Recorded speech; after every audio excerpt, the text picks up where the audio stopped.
εκπαίδευση είναι σαν το στίβο. Χρειάζεσαι το συναγωνισμό που δίνεις περίοδος. Ο καθώς σου είναι επιτυχία. Ζήσε στην μονάδα και όχι σαν μονάδα. Διάλεξε φροντιστηριακή εκπαίδευση με πιστοποίηση από την Ομοσπονδία Εκπαιδευτικών Φροντιστών Ελλάδος. ΟΕΦΕ, νόμιμη και αξιόπιστη φροντιστηριακή εκπαίδευση.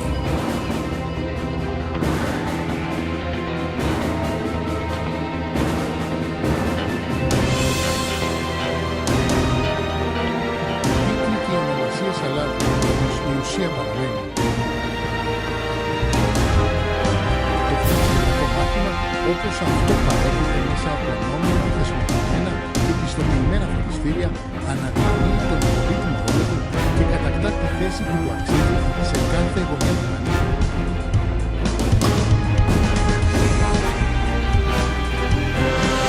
Η αναγκαιότητα δηλαδή ούτως ή άλλως του φροντιστηρίου είναι εκπαιδευτικά παντομολογούμενη σε όλα τα μέρη και τα πλάτη. Στις 2 Μαρτίου του 2008 στην Αθήνα, το Ευρωπαϊκό Δίκτυο Εκπαιδευτικής Υποστήριξης και Φροντίδας, με τη συμβολή των Εθνικών Ενώσεων της Γερμανίας, της Κύπρου, της Τουρκίας και φυσικά της Ελλάδας, συνυπέγραψαν την ιδρυτική δημιουργία της UNESCO. Το 2010, στο συνέδριο της Κύπρου, τέθηκαν οι βάσεις για την εξασφάλιση ενός σύγχρονου ευρωπαϊκού θεσμικού πλαισίου για τη λειτουργία και την ανάπτυξη των φροντιστηρίων. Έγινε σαφές ότι η λειτουργία τους συμβάλλει αποφασιστικά στη δύσκολη πανευρωπαϊκή προσπάθεια υλοποίησης της στρατηγικής της Λισαβόνας. Σταθμό στις συναντήσεις με τους φροντιστές συναδέλφους του εξωτερικού αποτέλεσε το συνέδριο της Λισαβόνας, που συμφωνήθηκε η δημιουργία κοινού ταμείου με τη συνεισφορά όλων των ενώσεων. Κρατώντας το ημερολόγιο της Ομοσπονδίας στα χέρια τους, οι ξένοι εκπαιδευτικοί ενημερώθηκαν πλήρως για την πορεία του ελληνικού φροντιστηρίου.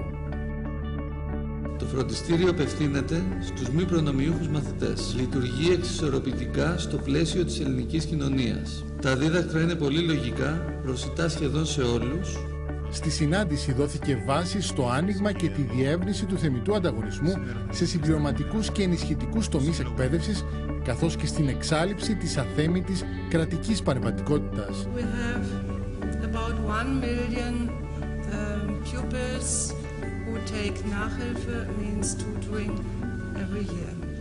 Σε όλη τη διάρκεια της συνδιάσκεψης έγινε σαφές ότι τα Ινστιτούτα Σχολικής Στήριξης στην Ευρώπη αποτελούν ένα εκπαιδευτικό φαινόμενο σε πλήρη άνθηση και ανάπτυξη.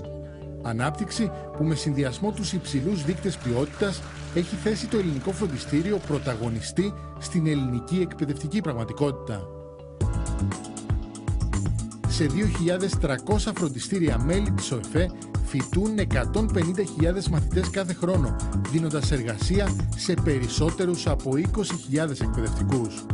Περισσότερο από το 80% των μαθητών που πέρασαν στο πανεπιστήμιο δηλώνουν πως παρακολούθησαν φροντιστηριακά μαθήματα. Παράλληλα, μέσω της διαδικασίας πιστοποίησης, τα φροντιστήρια εξοικειώνονται με την εφαρμογή ενός πρότυπου τρόπου οργάνωσης και λειτουργίας, διασφαλίζοντας έτσι την ποιότητα των παρεχόμενων υπηρεσιών. Το φροντιστήριο είναι ένας θεσμός συμπληρωματικός που κινείται παράλληλα και διακριτά με το σχολείο και δεν επιθυμεί να το υποκαταστήσει. Λίγους μήνες πριν στη Βιέννη πραγματοποιήθηκε η σύσταση και λειτουργία μιας μόνιμης επιτροπής για την ανταλλαγή εκπαιδευτικών εμπειριών και τεχνολογιών.